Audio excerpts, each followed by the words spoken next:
Bom dia, amigos. Dia 3 de junho de 2020, 9 horas da manhã. Eu me chamo Isaías Costa e esse é o estudo da obra O Poder do Agora, do Eckhart Tolle. Nós estamos no encontro de número 17 e nesse momento estamos vendo o capítulo 3 desse livro.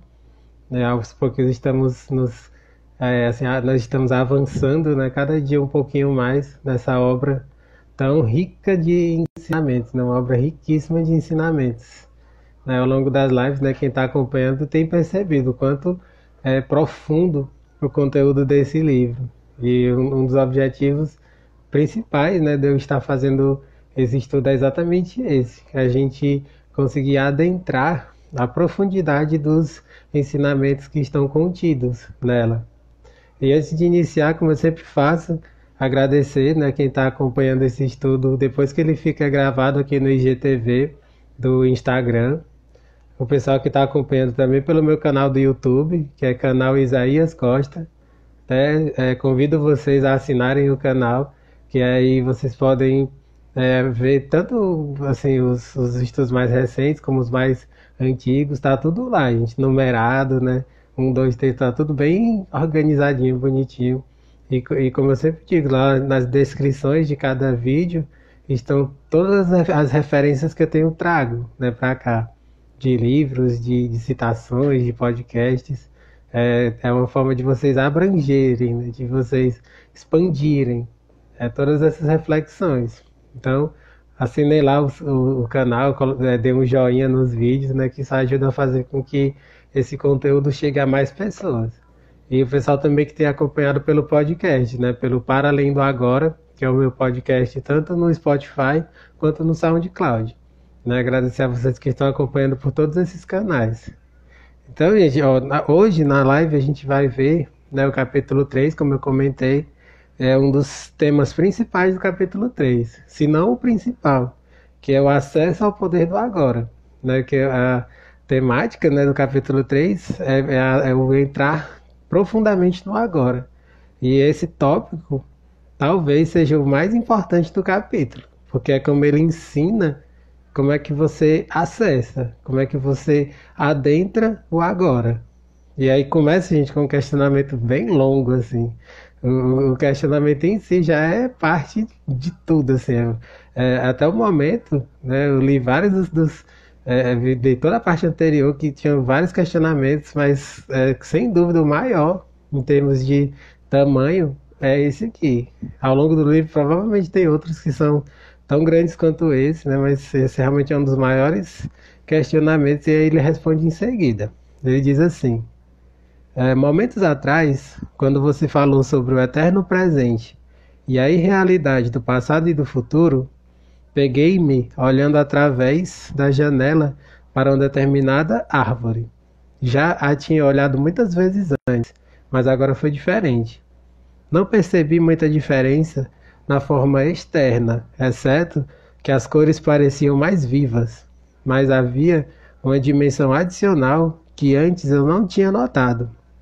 É difícil de explicar, não sei bem, mas achei ter percebido alguma coisa invisível, como se fosse a essência daquela árvore, ou melhor, um espírito interior. E de alguma forma, era como se eu fosse parte dela. Percebo agora que nunca tinha visto de fato a árvore, apenas uma imagem plana e morta. Quando olho para a árvore, agora, parte daquela impressão ainda permanece, mas posso sentir que ela está desaparecendo. A experiência já está parecendo algo do passado. Será que alguma coisa como essa pode ser considerada mais do que um vislumbre passageiro? Esse aqui é o questionamento de uma pessoa que por um breve instante, por um breve momento, conseguiu ver tudo de uma forma mais bonita, né? Olhou para uma árvore e viu uma beleza muito mais profunda nela, que é a questão do agora, é o acesso ao agora. Por um breve instante, por um vislumbre, a pessoa teve esse acesso ao agora. E a resposta dele é perfeita, do Eckhart Tolle. Ele diz assim: por um instante, você se libertou do tempo. Ao se concentrar no presente, pôde perceber a árvore sem o enquadramento da mente. A consciência do ser tornou-se parte da sua percepção. Isso aqui é muito, muito bom, gente, esse pensamento. A consciência do ser tornou-se parte da sua percepção. O grande objetivo do poder do agora é nos tornarmos mais conscientes do nosso ser. A gente saber que o nosso ser que é a nossa parte essencial, a nossa parte maior. Tudo aquilo que for além, né, que for fora disso, é periférico. O centro está no nosso ser. E quando a gente tem essa percepção do ser, a gente vive de fato o agora. Tem uma vida mais plena. É disso que ele está falando. Ele continua: suprimir a dimensão do tempo faz surgir um tipo diferente de conhecimento, que não mata o espírito que mora dentro de cada criatura e de cada coisa. Um conhecimento que não destrói o aspecto sagrado nem o mistério da vida, e que contém um amor e uma reverência profundos por tudo que é. Um conhecimento sobre o qual a mente nada sabe. Isso aqui é maravilhoso, gente. Ele está falando, um conhecimento que não destrói o aspecto sagrado nem o mistério da vida. Quando você está conectado com o agora, com o momento presente, você começa a vislumbrar, né, toda essa beleza da vida, os mistérios que a vida tem. E você reverencia, né? Quando ele fala sobre esse sagrado, é você reverenciar toda a beleza contida desde as pequenas coisas até as coisas mais grandiosas da nossa vida. É maravilhoso a gente ter essa percepção, porque a gente vê a vida como uma dádiva. E de fato é uma dádiva.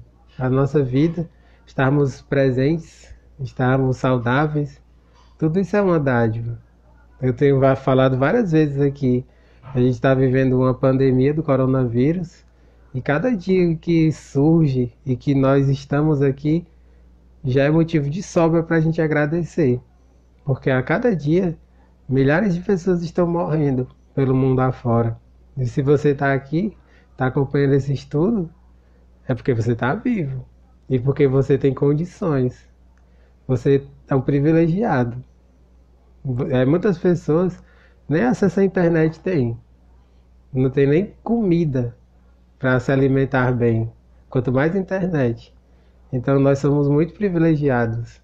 É preciso a gente ter consciência disso. E agradecermos. Agradecermos muito, todos os dias. Pelo privilégio da vida. Estarmos vivos, estarmos saudáveis. Aí ele continua. A mente não pode conhecer a árvore. O que ela conhece são apenas fatos ou informações sobre a árvore.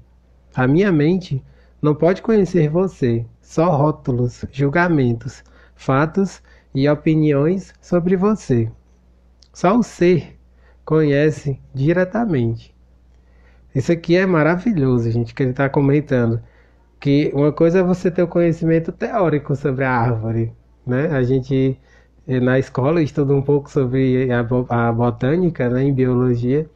A gente estuda aspectos muito técnicos sobre o que são as árvores, mas tem todo um mistério por trás disso que vem da natureza. A gente não consegue compreender as profundidades do que está na natureza. A gente até estuda muitos aspectos técnicos, mas a profundidade do que vem na natureza a gente não consegue compreender, porque está além da nossa mente. Faz parte desses mistérios. É até interessante, isso me fez lembrar um pouco das aulas de biologia na escola. A gente estudava uns nomes bem estrambólicos, né, em biologia. Briófitas, pteridófitas, gimnospermas, angiospermas. Você provavelmente estudou tudo isso, né? A minha memória é muito boa e ainda consigo lembrar desses nomes meio malucos, mesmo não estudando mais há muitos anos essas coisas.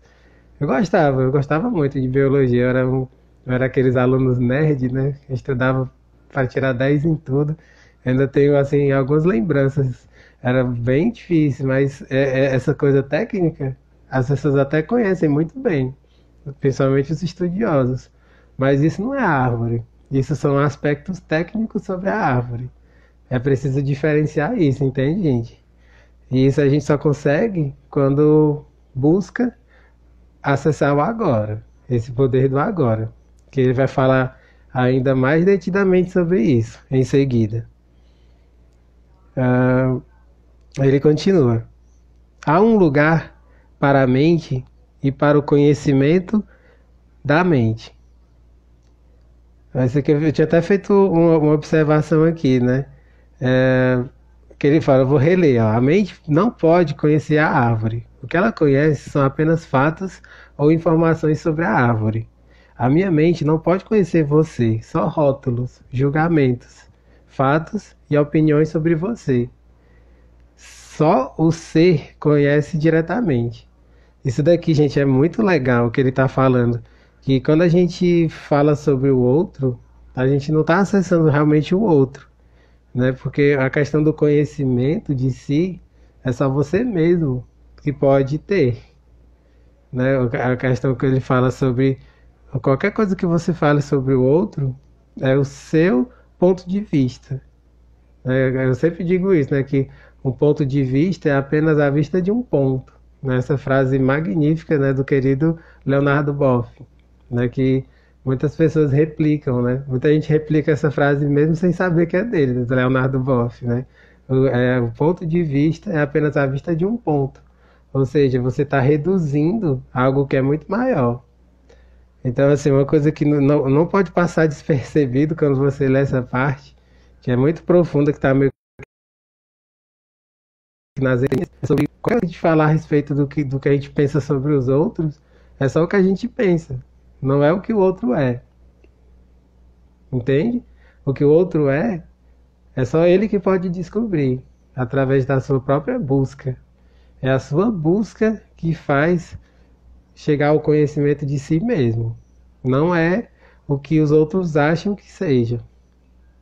Inclusive, gente, quando eu falo sobre isso, tem tanta coisa que a gente pode aprofundar, porque se alguém fala que você é tal coisa, né? Se você não tem um autoconhecimento enraizado pela sua própria busca, muita gente acredita.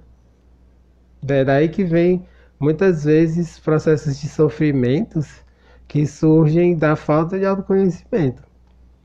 Alguém vem para você e diz: você é isso, rotulando. Se você não se conhece, você vai acreditar.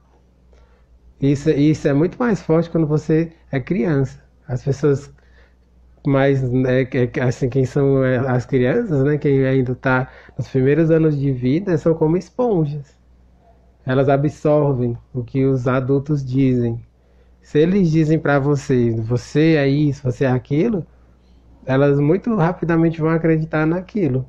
E é daí que surgem muitas vezes medos imensos, né, traumas, travas, que para poder superar, a pessoa às vezes precisa passar anos e anos fazendo terapia. Para você ver como isso aqui que ele está falando é muito profundo. Ele compara com as árvores, né? Quando você fala sobre a árvore, tecnicamente você não está falando sobre o que é a árvore, é muito além. Quando alguém fala sobre você, ela está falando o que ela pensa sobre você, mas só você pode descobrir quem você é, pelo autoconhecimento. Isso que eu estou falando agora, gente, é tão interessante porque já aconteceu comigo também isso, muitas vezes. Né? Eu já comentei um pouco sobre isso aqui. Quando eu era criança, eu era muito retraído, muito tímido. Eu sempre fui essa pessoa mais introspectiva, né? Mas ao mesmo tempo eu sempre gostei da coisa do ensino, né? Eu sou um professor nato, gente. Isso desde criança. Eu tinha vislumbres disso, mas a questão da própria vida, o ambiente escolar, essas coisas todas foram me travando, assim, porque eu acreditava. Muitas pessoas que ficavam dizendo, não, o Isaías é um cara tímido, é um cara retraído. Mas, e aí, ao acreditar nessas coisas, isso só agudizava. Para poder eu me trabalhar essa questão da comunicação, foi preciso muito trabalho, terapêutico mesmo, assim, de fazer muitos tipos de terapia para ir me desbloqueando e me trabalhando para poder, assim, ser quem eu sou de verdade. né? Uma pessoa que ama o ensino, que ama ser professor. Esse meu trabalho aqui, né, com o estudo dessa obra, é um exercício do ensino, né, ao abordar de uma forma didática uma obra que é complexa, essa obra do Poder do Agora.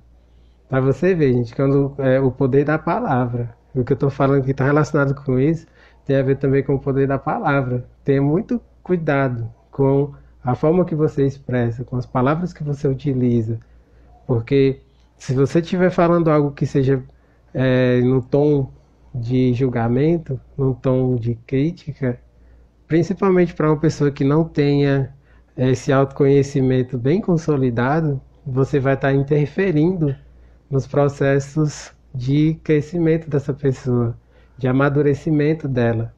É muito sério o que eu estou falando aqui, gente. Então, que isso sirva, né, como uma baita reflexão sobre a importância das nossas palavras, de a gente trabalhar os nossos julgamentos, para que a gente não se torne esses julgadores, esses inquisidores, como eu gosto de usar muitas vezes, é um termo que era muito usado pelo Rubem Alves, né? Não sejamos inquisidores, não vomitemos julgamentos para que a gente não interfira na vida dos outros. Interferir, gente, é isso. É como se você quebrar essa palavra, interferir, é como se fosse ferir por dentro. A etimologia da palavra não é essa, mas quando você quebra, ela lembra isso. Então, interferir é você estar dentro da missão da outra pessoa. Eu até escrevi um texto sobre isso lá no meu blog. Quando você interfere, a pessoa tem uma missão de vida, ela tem propósito, ela tem caminhos. E quando você interfere, você vai estar atrapalhando todo esse processo. Então a gente tem que ter muito cuidado com as nossas palavras, com os nossos gestos, atitudes, sentimentos. Tudo isso é preciso ter esse olhar de consciência. Quanto mais a gente desenvolve esse olhar de consciência, melhor para nós e melhor para os outros. Então fica essa reflexão, gente, super profunda, que está nas entrelinhas dessas palavras do Eckhart Tolle. Aí ele continua. Há um lugar para a mente e para o conhecimento da mente, né? Situa-se na prática do dia a dia. Entretanto, quando a mente domina todos os aspectos da nossa vida, incluindo as relações com as outras pessoas e com a natureza, transforma-se em um parasita monstruoso que, se não for reprimido, pode acabar matando todo tipo de vida no planeta e, finalmente, a si mesmo ao matar quem o hospeda. Aqui ele está falando sobre o dia a dia. Ó. Quando a mente domina todos os aspectos da nossa vida, incluindo as relações com as outras pessoas e com a natureza, transforma-se num parasita monstruoso que, se não for reprimido, pode acabar matando todo tipo de vida no planeta e, finalmente, a si mesmo, ao matar quem o hospeda. O que ele está falando do perigo de você ser dominado completamente pela mente. A nossa mente, ela tem que ser nossa serva. Nunca esqueçam disso, gente. Eu vou repetir isso inúmeras vezes ao longo das lives. A mente, ela é importante, mas ela tem que servir como uma ferramenta, sempre. Só isso. Não pode passar disso. Se você dá um poder maior do que esse para a mente, ela vai levar você para o buraco. É isso que vai acontecer. Use a mente como uma ferramenta. Só isso. Isso é uma das coisas mais importantes. Não só desse capítulo, mas do livro como um todo. Daí ele continua. Você teve uma breve visão de como a ausência do tempo pode transformar nossa percepção. Mas não basta uma experiência. Não importa quanto ela seja linda ou profunda. O que é necessário e o que nos interessa é uma mudança definitiva na consciência. Essa frase é perfeita, gente. O que é necessário e o que nos interessa é uma mudança definitiva na consciência. Porque o questionamento que foi dado a ele, né, da pessoa que fez, é que ela teve um vislumbre, um breve instante da vivência do agora. Só que isso não é o suficiente. Se você busca apenas pequenos momentos de vivência profunda do agora e no restante do tempo você fica alienado, você não acessou. Você não acessou o agora de verdade. O grande objetivo, tanto da Castore, quanto desse livro, quanto o meu, é que a gente consiga mais essa perenidade da vivência do agora. Isso é possível, desde que a gente exercite isso, desde que a gente conscientemente busque isso. Porque, é como ele diz, ó, o que é necessário e o que nos interessa é a mudança definitiva na nossa consciência. É preciso expandir a nossa consciência para que a gente consiga viver de verdade o agora. E ele continua. Portanto, rompa com o velho padrão de negação e resistência ao momento presente. Essa negação e resistência ao momento presente, a gente já falou sobre isso. É exatamente você ficar preso às memórias, aquilo que você já viveu, ou se projetando total em relação ao futuro. Isso é essa negação e essa resistência, que é como se fosse a criação desse tempo, né? Você cria mais tempo, essa coisa desse tempo fictício, né? E você fica fora do agora. Você se afasta da vivência do agora. Ó, torne uma prática desviar a atenção do passado e do futuro. Afaste-se da dimensão do tempo na vida diária, tanto quanto possível. Se você achar difícil entrar diretamente no agora, comece observando a sua mente e que tende a fugir do agora. É exatamente o que eu estava falando. A nossa mente é como se ela tivesse medo do agora. Ele fala sobre isso no capítulo anterior, que que assim, você tem um medo, né? Porque o agora, o acesso ao agora parece uma coisa assustadora, né? Porque ninguém, assim, a maioria das pessoas não tem noção do que é essa vivência plena do agora. Parece algo assustador, mas quando você muda essa consciência e vai acessando isso, você vê que a maior beleza que existe é viver no agora, viver plenamente. E por isso que é preciso trabalhar essa questão da negação e da resistência. Aí ele continua. Ó, se você achar difícil, né, entrar diretamente no agora, comece observando como a sua mente tende a fugir do agora. Vai notar que geralmente imaginamos o futuro como algo melhor ou pior do que o presente. Imaginar um futuro melhor nos traz esperança e uma antecipação do prazer. Imaginá-lo pior nos traz ansiedade. Ambos os casos são ilusões. Essa parte, gente, tem tanta coisa por trás desse pensamento, dessa frase. Eu vou ler outra vez. Imaginar um futuro melhor nos traz esperança e uma antecipação do prazer. Imaginá-lo pior nos traz ansiedade. Ambos os casos são ilusões. Aqui, gente, é essa coisa de você ficar tanto fora do tempo que você não consegue viver com plenitude. Essa coisa da ansiedade, né? Ele fala da ansiedade. Eu vou ler aqui até mais uma vez para ficar bem claro isso, né? Ao imaginar um futuro melhor nos traz esperança, né? Você vislumbra um futuro melhor e a antecipação do prazer, imaginá-lo pior, traz ansiedade. Você fica com pensamentos de medo, né? Ansiedade e medo são sinônimos. E aí isso daqui me fez lembrar, gente, de um programa que eu assisti muito recentemente, que foi assim, produzido por conta do período de pandemia. O nome do programa é O Mundo Pós-Pandemia, que é apresentado pela CNN, né, que é uma afiliada da Globo. Todo mundo conhece o canal CNN. E nesse programa, as pessoas, as entrevistadoras, elas recebem pessoas que são destaque na mídia, né, pessoas que têm muito conhecimento para passar. E o mais recente, né, em relação à data que eu estou fazendo esse estudo hoje, foi com o Leandro Carnal. Esse programa acontece dias de sábado à noite, às 9 horas da noite. O programa mais recente, né, foi com o Leandro Carnal.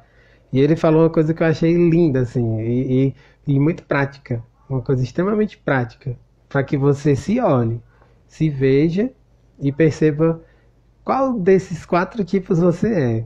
Porque ele estava falando sobre crises de um modo geral. e as reações das pessoas diante das crises. Ele falou, em qualquer tipo de crise, sempre vão ter quatro tipos de pessoas. E aí ele vai citando os quatro tipos de pessoas para que você veja que tipo de pessoa você é numa crise. Ele falou, né, que o primeiro tipo que aparece logo, negacionistas. Em toda crise, sempre tem aqueles negacionistas. Então, diante da crise do coronavírus, os negacionistas são aquelas pessoas que pensam que esse vírus não existe, que isso é uma invenção da mídia, isso é uma conspiração, né? Ou então é uma gripezinha. Os negacionistas dizem isso. E isso é ilusão, faz parte das ilusões. Os negacionistas eles atrapalham o processo de superação da crise. E aí ele coloca o segundo tipo. O segundo tipo são aquelas pessoas que são muito catastrofistas, né? Os catastrofistas também só atrapalham.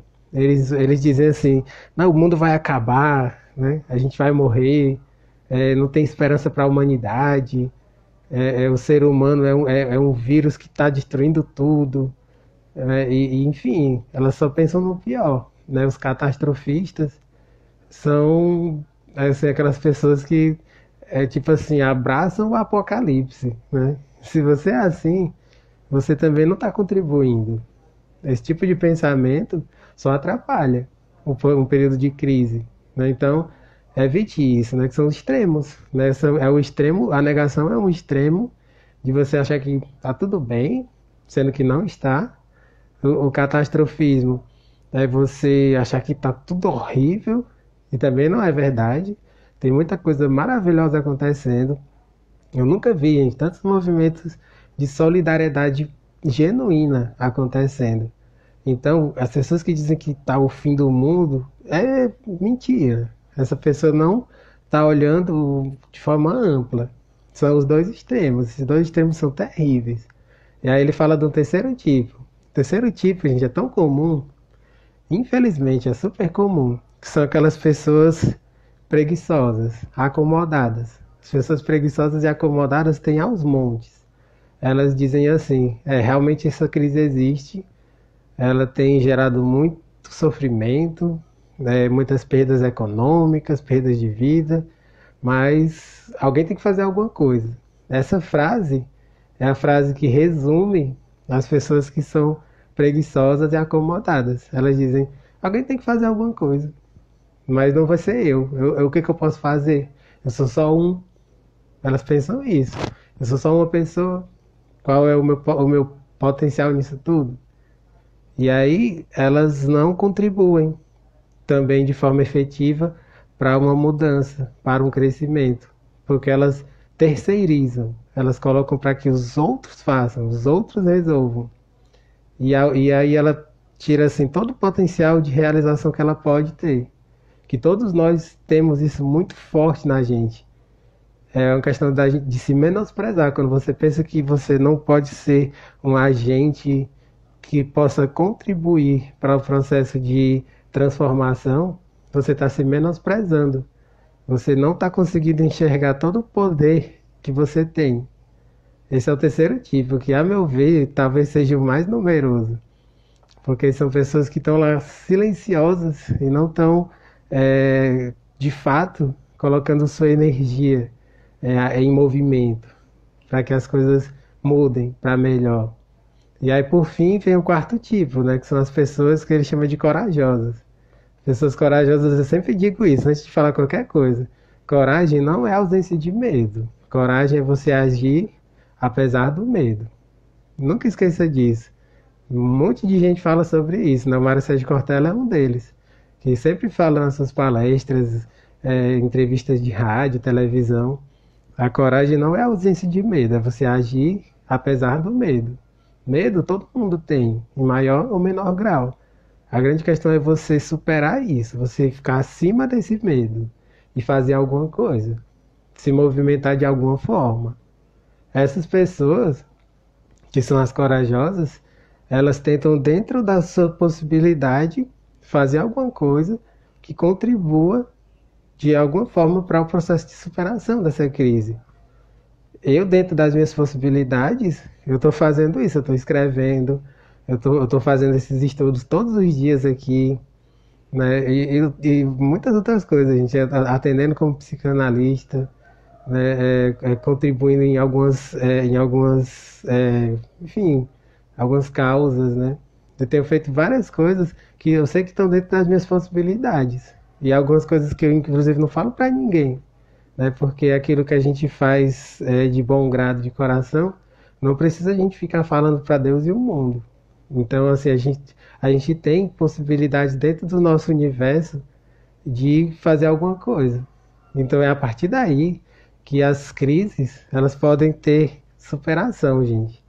Então, só recapitulando, esses quatro tipos, né, são, assim, dos quatro, só um tem o poder realmente de fazer mudanças, de gerar mudanças, né? Tem aquelas pessoas que são negacionistas, negam tudo, né, como se não fosse nada, como se não existisse crise nenhuma. Tem aquelas pessoas que são catastrofistas, que pensam que o mundo vai se acabar. São os dois extremos. Esses dois extremos não contribuem em nada.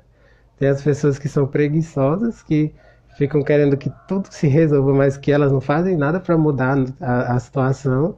E por fim, tem as únicas que podem fazer alguma coisa de útil, de prático, para que as mudanças aconteçam. As pessoas que são corajosas. Então, você que está acompanhando esse estudo, que está ouvindo isso, faça um esforço de caminhar nesse sentido das pessoas corajosas. Isso aqui, gente, é tão legal porque os talentos que nós temos, né, as nossas predisposições são muito únicas, né? Cada pessoa, ela tem o seu talento, ela tem a sua predisposição, ela tem aquilo que ela faz com maestria. Então, aquilo que você faz com maestria, use isso para o bem, use isso para ajudar, entende? É um exemplo que eu acho fantástico, a música. Pessoas que são peritas na música, que sabem tocar diversos instrumentos, que cantam, né, que compõem. Essas pessoas, gente, são fundamentais nesse momento mais do que nunca. Então, se você tem esse talento e se você não é uma pessoa que não é conhecida, coloque a sua voz no mundo, né? Tipo assim, tem muita gente que está fazendo isso nesse momento, está tendo esse boom de lives, né? E eu até escrevi outro dia no Facebook, no Instagram, que eu sou totalmente favorável a isso. Tem gente que diz, não, tá tendo muita live, não sei o quê. Mas a live, gente, é uma forma de você se expressar, de você colocar sua voz no mundo. Se você sabe que você tem algo que possa contribuir, não fique com medo, não fique retraído. Não se importe se você tem muitos seguidores, poucos seguidores. Faça. Se você está fazendo algo que sente que é bom, que é de coração, não se acanhe, faça. Porque dessa forma você vai estar tocando o coração de pelo menos uma pessoa. Isso é muito profundo, gente. E isso tem um poder de transformação tão grande que é quase inimaginável. A partir daí, desses pequenos movimentos, que a gente vai estar contribuindo para um mundo melhor, para uma sociedade melhor, né? E, assim, com isso, né, voltando a essa parte que ele fala aqui, né, porque esse contexto é muito interessante, né, dentro dessa obra, né, do Poder do Agora. Ele fala, né, imaginar um futuro melhor nos traz esperanças e uma antecipação do prazer. Imaginar o pior nos traz ansiedade. Ambos são ilusões. Ou seja, a gente não pode ter tanto essas ansiedades imensas, né, e como também essa coisa de esperanças vãs. Né? E assim, para concluir esse pensamento que eu estava falando, né, através disso que eu comentei, né, do Leandro Carnal, no programa do Mundo Pós-Pandemia da CNN, eu até recomendo, gente, vocês que estão acompanhando, todo sábado, às 9 horas da noite. É um programa muito bom. Eles têm recebido pessoas muito gabaritadas. Alguns das pessoas que já foram chamadas, né? Teve o Leandro Carnal, teve o Átila Yamarino, teve o Cortella, teve o Luiz Felipe Pondé. Eles têm chamado uma galera muito boa para fazer parte do programa e contribuir, né, com a sua visão de mundo para pensar no mundo pós-pandemia. Porque, nossa, a gente tem isso aqui, meu Deus do céu, eu ia passar horas e horas falando aqui sobre o que a gente pode pensar, o que a gente pode imaginar para o mundo pós-pandemia, porque vai ser uma outra crise, gente. Estamos passando pela crise agora da pandemia, de tentando controlar essa pandemia, mas vai ser uma crise tão grande quanto depois que essa pandemia passar, para reestruturar a sociedade que foi devastada por tudo isso. Então tem muito chão, gente, tem muito chão pela frente e nós estamos aqui para refletir sobre isso. Juntos a gente pode encontrar soluções melhores. Quando a gente se junta, há uma possibilidade muito maior de a gente superar. E aí eu trouxe também um pensamento, gente, que é, conclui essa reflexão de forma maravilhosa, de forma genial. E lembrando que eu vou colocar lá na descrição do YouTube essa frase para que você possa ler, compartilhar com seus amigos se quiser. Ela é do grande escritor Ariano Suassuna, né? É um dos meus autores preferidos, um cara brilhante, genial, Ariano Suassuna. Ele diz assim: não sou nem otimista, nem pessimista. Os otimistas são ingênuos e os pessimistas amargos. Sou um realista esperançoso. Sou um homem da esperança. Sei que é para um futuro muito longínquo. Sonho com o dia em que o sol de Deus vai espalhar justiça pelo mundo todo. Essa frase, gente, ela é uma bomba de esperança. Essa frase, tem um poder, gente, que, nossa, só de ler eu já me sinto melhor. Olha como é bonito. Ele fala dos dois extremos de uma postura mais sensata. Otimistas são ingênuos, porque os otimistas eles ficam pensando. Não, esses otimistas têm uma relação com os negacionistas. Esses otimistas são aquelas pessoas, não, isso vai passar, isso já está passando, é só uma gripezinha. Esse tipo de pensamento é muito perigoso, né? Porque não é verdade, gente. A gente está passando por um período muito difícil. Muitas pessoas estão hospitalizadas, muitas pessoas estão morrendo. Essa visão ingênua, ela é muito perigosa. Na realidade, gente, quando eu falo isso, eu vou até mais além. Algumas pessoas não chegam nem a ser uma visão ingênua. Chega a ser uma visão até perversa, sabe? De você olhar só para si, para o seu próprio umbigo. De você achar que, não, se eu tô bem, tá beleza. Mas os outros, né, que se lasquem, né? Esse pensamento às vezes chega a ser até cruel. Alguns sim, alguns são uma ingenuidade, mas outros não. Outros chega a ser um pensamento de crueldade mesmo, de você olhar só para você mesmo, para o seu próprio bem-estar, enquanto dos outros que se dane, entende? Não é para ser assim, gente, é muito perigoso isso. Essa é a visão que ele fala de otimistas, ingênuos. E aí os outros, os pessimistas, são amargos. Quem são os pessimistas? Os pessimistas são esses catastrofistas que eu falei, que pensam que o mundo vai se acabar, que não tem esperança para a humanidade. De que adianta falar isso? Se você fala esse tipo de coisa, é bom você rever os seus conceitos, é bom você rever o que você acredita de verdade. Se você acha que não tem esperança para a humanidade, o que é que você está fazendo aqui? Você já se fez esse questionamento? É preciso se questionar isso, gente. Eu acredito na humanidade. Se eu não acreditasse na humanidade, eu não estaria nem aqui. Eu não estaria aqui dando o melhor de mim para refletir sobre esses pontos todos. Essa visão pessimista é horrível. E aí ele fala, o bom mesmo é você ser um realista esperançoso. O realista esperançoso, gente, é como o que o grande Paulo Freire dizia, do esperançar. Eu até escrevi um texto que viralizou lá no meu blog sobre o verbo esperançar. Se você quiser ler depois, basta botar lá no Google, o verbo esperançar, que foi um texto muito bacana que eu escrevi a partir do Paulo Freire. O que é o esperançar? O esperançar é você ter essa esperança de um futuro melhor, mas você agir, você fazer alguma coisa. Você não ficar só esperando, não ficar naquela frase, alguém tem que fazer alguma coisa. Quem é esse alguém? Esse alguém é você. Não fique esperando que alguém, o presidente faça alguma coisa, os prefeitos façam alguma coisa, né, as ONGs façam alguma coisa. Elas podem até fazer, mas se você ficar esperando, muita coisa pode não acontecer. Talvez o que você almeja nem vai acontecer. Então, o que você quer Tente, dentro das suas possibilidades, se movimentar, fazer alguma coisa. Isso é você ser um realista esperançoso. O que é um realista esperançoso? É alguém que sabe do sofrimento, tem consciência do sofrimento que as pessoas estão passando, mas ao mesmo tempo tem uma esperança. Ela se movimenta, ela tem esse esperançar, ela faz alguma coisa pensando no melhor. É como ele diz, ó, sou um homem da esperança. Eu sei que para um futuro, que é para um futuro muito longínquo. Eu sonho com o dia em que o sol de Deus vai espalhar a justiça pelo mundo todo.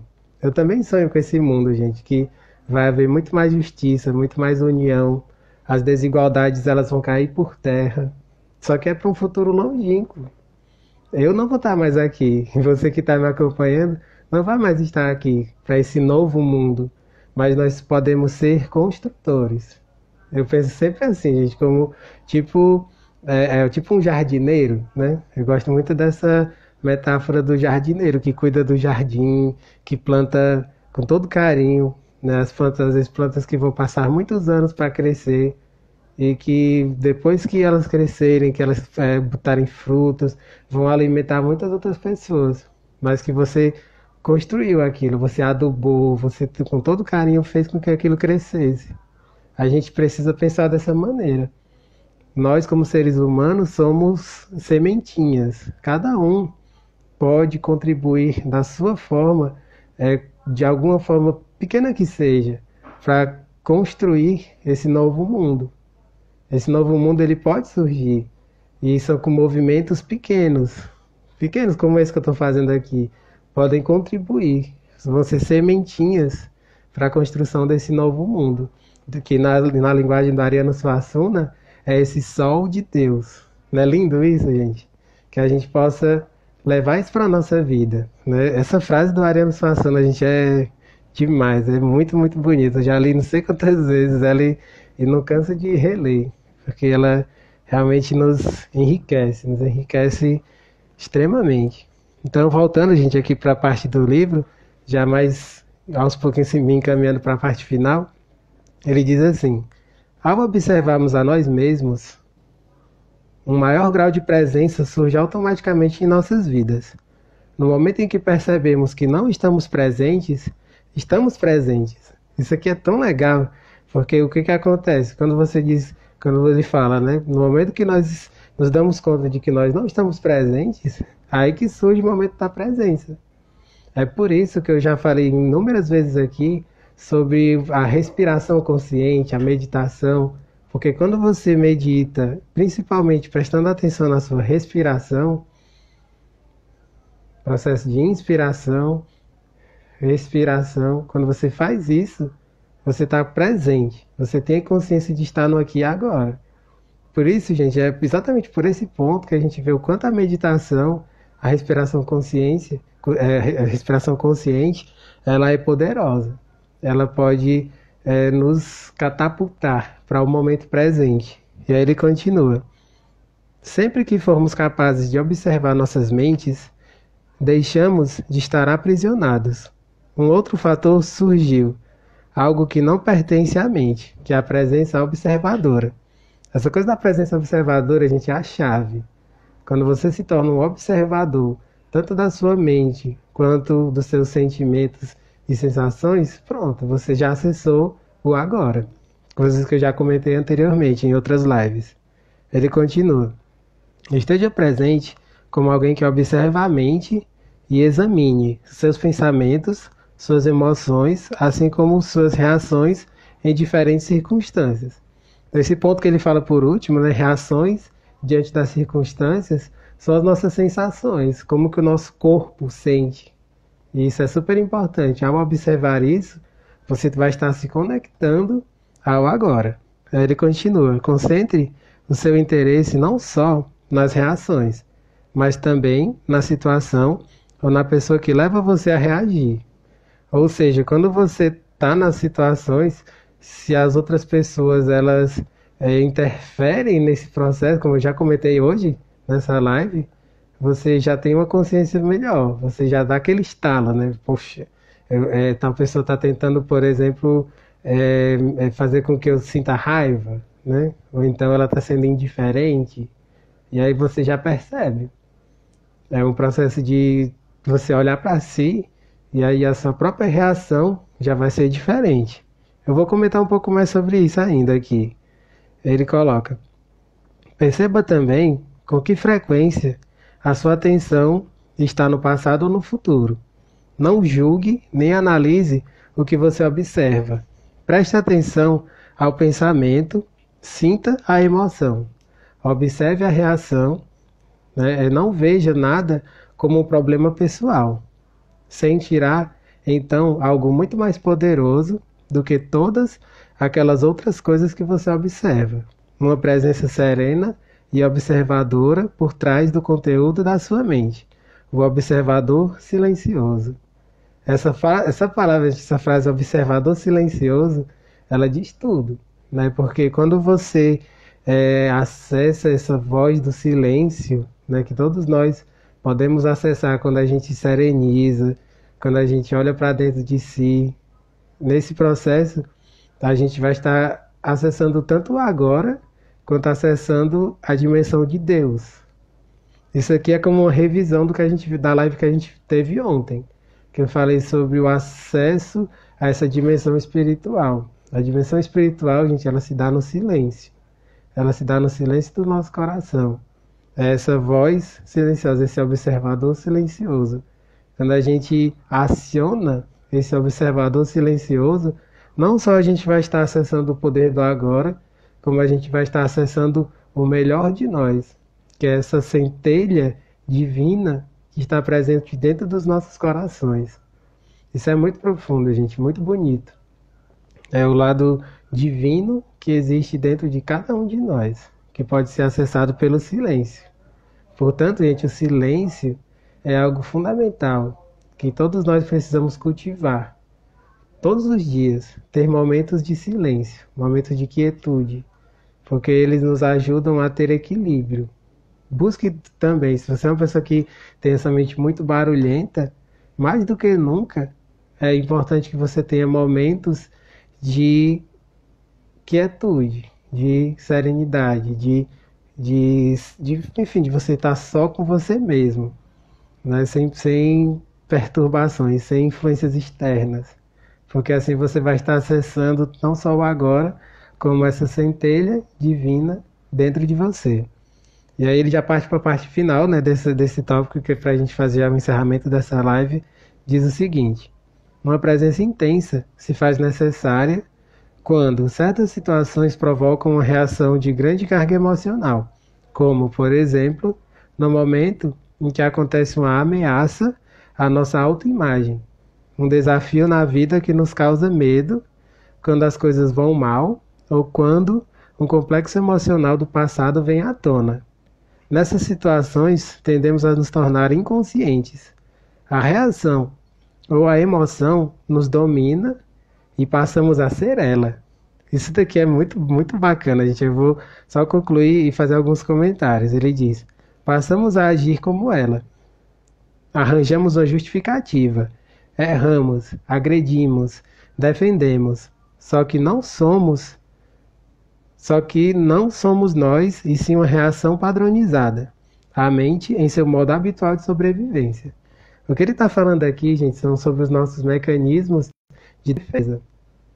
As situações que nos acontecem, a gente fica criando o tempo todo mecanismos de defesa, que são essas resistências. Isso daqui tem esse paralelo com as resistências que ele fala antes. Todos nós, gente, a gente faz o tempo todo isso. A gente vai criando resistências.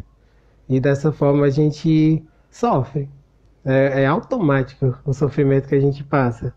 Quando eu falo sobre isso, me vem em mente algo muito interessante, né, que são assim, a influência dos outros sobre nós. Né? Quando a gente trabalha o autoconhecimento, é muito interessante, porque à medida que a gente vai mais se conhecendo, tipo assim, o poder virulento, digamos assim, das outras pessoas querendo o nosso mal, vai diminuindo. Isso me faz lembrar a questão das ofensas, gente. Um dos textos que eu gostei muito de escrever lá no meu blog fala sobre isso, sobre as ofensas. O que são as ofensas? são as pessoas falando alguma coisa, às vezes agindo de uma forma ríspida, agressiva, e isso toca algum lugar dentro de você que lhe faz sofrer, que lhe deixa com raiva, que lhe deixa triste, né, que lhe deixa com mágoas, sentido. Mas a grande questão é você se trabalhar, trabalhar o seu autoconhecimento para você evitar ser ofendível. Prestem atenção nisso, gente. É você se trabalhar para você não ser ofendível. Porque o que é você não ser ofendível? É a outra pessoa ela tentar atacar as suas fraquezas, mas ela não vai conseguir. Porque ela não vê essa fraqueza, ela não percebe, tipo assim, você nem dá margem para essa fraqueza, entende? Porque você já se trabalhou. Quando eu falo sobre isso, gente, eu vou sempre na raiz da palavra, porque fica muito mais fácil de compreender. Quando você fala de ofensa, a palavra ofensa, pouca gente sabe disso. A raiz dessa palavra ela vem de fenda.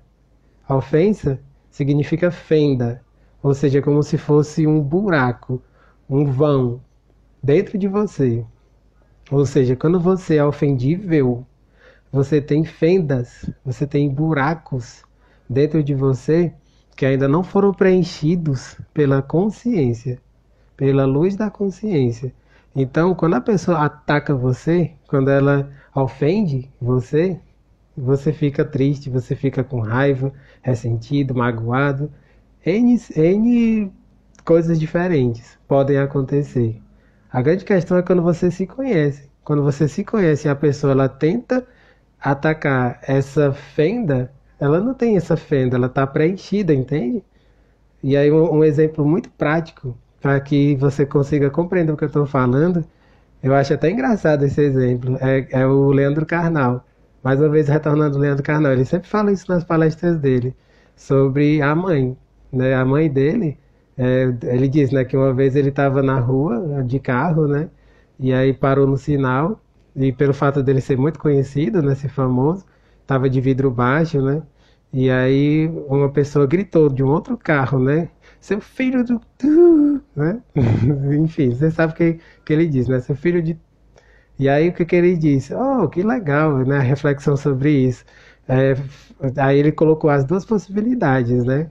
Para ficar tranquilo, sem se ofender com relação a isso. Digamos que ele tá certo, né? Aí ele diz, ele conhece a minha mãe. A minha mãe realmente era uma pessoa, era um garoto de programa, né? Se fosse verdade, né? Ele diz, ele conhece a minha mãe. Mas se não fosse verdade, a outra possibilidade, aí ele diz, né? Eu refletiria, essa pessoa realmente ele não conhece a minha mãe, porque tá chamando ela de uma coisa que eu sei que ela não é, porque eu conheço a minha mãe. E aí esse exemplo, né, muito prático, muito extremamente didático, é para mostrar, se você não é ofendível, se aquilo que a outra pessoa está tentando lhe ofender, ela não entra nesse vão, nesse buraco, nessa fenda, não vai acontecer nada. Você vai assim tirar de letra, entende? Isso é muito legal, gente, quando você se trabalha para não ser uma pessoa ofendível, pronto, você já está no patamar de consciência maior. Você já está cada vez mais acessando o agora. Isso é muito bonito, gente. E extremamente transformador. Quando você leva isso para a sua vida, quando você se trabalha o autoconhecimento para preencher essas fendas, essas coisas que são próprias de todos nós temos fendas. Essas fendas são coisas que a gente ainda precisa se trabalhar dentro de nós, lapidar dentro de nós, para que nós sejamos mais íntegros, pessoas mais completas, mais, na linguagem do Eckhart Tolle, mais próximas dessa iluminação. Então, gente, fica essa reflexão super boa, né? Isso aqui, gente, se você realmente refletir com carinho, traz muitos insights, né? E aí ele continua. Identificar-se com a mente dá a ela mais energia, enquanto observar a mente retira sua energia. Ou seja, o que eu falei se encaixa perfeitamente aqui. Ele diz, quando você se identifica, você só perde energia. Mas quando você só observa, a sua energia se conserva. Esse caso que eu falei, né, do Leandro Carnal, ele só observou. E aí ele continuou o caminho dele, feliz da vida, resolvendo as suas questões. Se ele tivesse sido ofendido pelo que a outra pessoa disse, ele ia ficar remoendo, remoendo, remoendo e perdendo um monte de energia. Talvez ele passasse o resto do dia com raiva, o resto do dia talvez triste, mas isso não aconteceu porque ele se trabalhou. E isso você pode fazer também. E aí isso que eu falei, você leve para o seu contexto. Leve para o contexto da sua vida. Pense nas coisas que tiram você do sério. Essa é a grande questão. O que que ele tira do sério? Essas coisas que ele tiram do sério é porque você precisa se conhecer melhor e entender por quê. Por que que isso me tira do sério? E à medida que você vai se trabalhando isso e cada vez mais é como se fosse retirando essas camadas de resistência, você vai saber o que é. E você pode mudar isso, você pode transmutar isso, para que essa fenda seja preenchida e aquilo não mais lhe perturbe. Ok, gente? Ele continua. Identificar-se com a mente gera mais tempo, enquanto observar a mente revela a dimensão do infinito. A energia retirada da mente se transforma em presença. No momento em que conseguimos sentir o que significa estar presente, fica muito mais fácil escolher simplesmente escapar da dimensão do tempo e entrar mais profundamente no agora. É o que eu estou falando aqui, né? Quando você não perde essa energia, você utiliza toda essa energia para o agora. Isso não prejudica a nossa capacidade de usar o tempo, passado ou futuro, quando precisamos nos referir a ele em termos práticos. É aquilo que eu já comentei, gente. Nós precisamos, sim, da nossa mente como uma ferramenta para a gente utilizar com relação ao passado e ao futuro. Porque, tipo assim, a nossa memória, ela sabe, tipo, eu estudei um monte de coisas. Um exemplo muito prático, né? Eu estudei muita coisa de física, matemática. Eu preciso desses conhecimentos para dar aula, entende? Como é que eu daria aula se eu não tivesse esses conhecimentos todos retidos, entende? Então, eu volto ao passado para me utilizar daquilo que eu retive de memória, para me utilizar para ensinar. Na relação com o futuro, mesma coisa. Tipo assim, eu vou ter projetos, coisas para realizar que eu sei que vai ser daqui a 1 ano, 2 anos. Eu vou me organizando para que isso aconteça. Isso é a utilização da mente como uma ferramenta. Percebe? Ela é super importante, mas você não pode se deixar dominar, se deixar escravizar pela mente. Porque quando você faz isso, você foge, você se distancia da dimensão do agora. E aí ele continua. Nem prejudica a nossa capacidade de usar a mente. Na verdade, estar presente aumenta a nossa capacidade. Quando você usar a mente de verdade, ela estará mais alerta, mais focalizada. Em outras palavras, mais potencializada. Ou seja, quando você está com a sua mente, com a sua energia totalmente voltada para o momento presente, para o agora, com foco, com atenção, com toda a sua força, né, com toda a sua energia, tudo que você faz é melhor. Mais uma vez eu volto para a frase que eu já disse aqui várias vezes, né, de um dos filmes que eu mais gostei de assistir, o filme chamado Poder Além da Vida. Para quem ainda não assistiu esse filme, gente, assistam. Porque de todos os filmes que eu já assisti, o que mais se aproxima da realidade do agora, né, do poder do agora, é esse. Ele tem pontes assim totalmente conectadas com esse livro. E aí uma das falas desse filme diz, né, que quando você retira todo o lixo, né, das suas, enfim, ansiedades e medos e tudo, você vai estar mais no agora. No filme fala isso, né, de que você vai ficar surpreso com tudo aquilo que pode fazer e como pode fazer bem. Então é isso, gente. Essa reflexão, ela é super importante. Você não vai perder energia, a sua energia não vai vazar, se dispersar, e ela vai ser toda voltada para o agora. Ok, gente? Então, com isso a gente encerra, né? Eu tô vendo aqui que o reloginho já tá apontando aqui para o final do tempo, mas foi bem exatamente no final do que eu estava falando. Amanhã, gente, nós vamos continuar o capítulo 3 e dando continuidade a toda essa coisa do entrar no agora, acessar o agora. Um grande abraço e até amanhã.